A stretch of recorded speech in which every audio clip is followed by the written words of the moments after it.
learn, or if we know how to listen in silence, we can hear God's voice.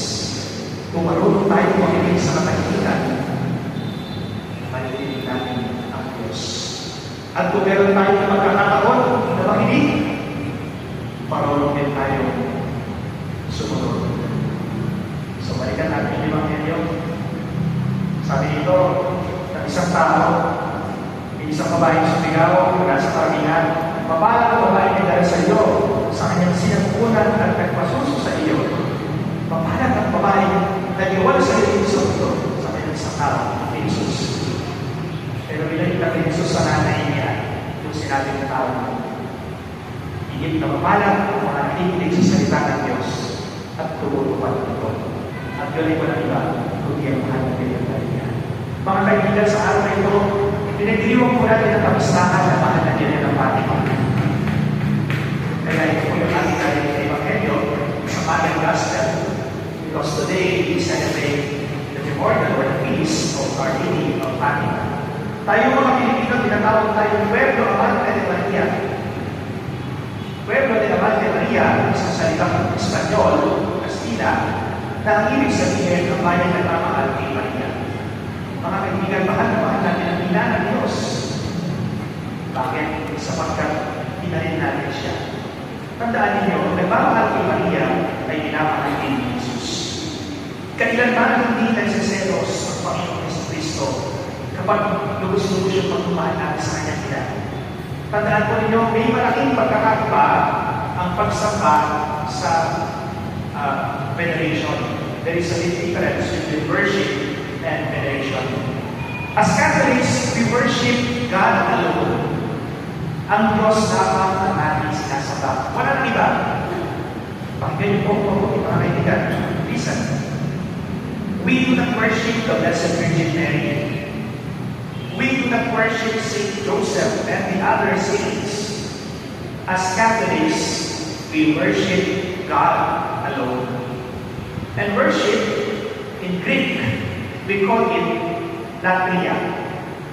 Latria is worship exclusive and intended only for God. When we go to the latria, sapagkat tayo ay sumasamba sa Diyos sa pamamagitan ng banal na misa, latria ang tawag dito. Kanina mga pag-misa, sinamahan ko kayo ng ibang sa loob, nagnumilan tayo sa Mother of Perpetual Health. Hindi latria ang tawag doon. That is what we call hyperdulia. Hyperdulia is a special veneration, exclusive only for the Blessed Virgin Mary. Hyperdulia is not latria. It is a kind of veneration. Isang klase ng pagpaparangal sa mataas na paraan na para lamang sa mga natin. Latria, hyperdulia ang tawag ko. Ang hyperdulia ay hindi latria. Pangatlo, tayo ay naninitubo, naninitakasin kay San Jose. Ang tawag natin dito, protodulia. Bakit protodulia? Because the word dulia is a Greek term which means veneration or honor. Pag sinabi natin protodulia, si San Jose ang unang ino-honor natin pagkatapos ng mahal na Birhen. Bakit? Sapagkat siya ang tumayong ama ng Panginoong Jesus dito sa lupa, ama-amahan. So bago natin i-honor yung ibang mga santo, pagkatapos ng mahal na Birhen, hyperdulia, protodulia, si San Jose. Ang protodulia ay para lamang kay San Jose. Ano ba ang tawag natin sa parangal na binibigyan natin sa mga santo at santa? Dulia ang tawag doon, o prosthesis sa salitang Griego. So, ulitin ko mga kaibigan, pakinig ko today, latria para sa Diyos na pagsamba. Kapag tayo nagsisimba sa misa, latria ang tawag doon, inaalay natin ang pagsamba sa Diyos. Sapagkat meron tayong kain. Kapag tayo nag-rosaryo, nagnunuminas sa perpetual health, ang tawag doon, hyperdulia. Pag pinaramalan natin sa San Jose, protodulia. Pag pinaramalan natin ibang mga santo at santa, dulia or prosthesis. So, huwag kayo maniwala sa sinasabi ng mga igosenta na sinasamba natin ang mga santo. Hindi. Pag kayo ba ay magpansin, no? Naawin niyo yung lupang hirap, maayang pag-ibig. Pero sa silakan ang araw ng puso, sabi ni Boy White, sinasama ko ba yung pag-ibig ba? Hindi, di ba? Sinasama ko ba? Hindi.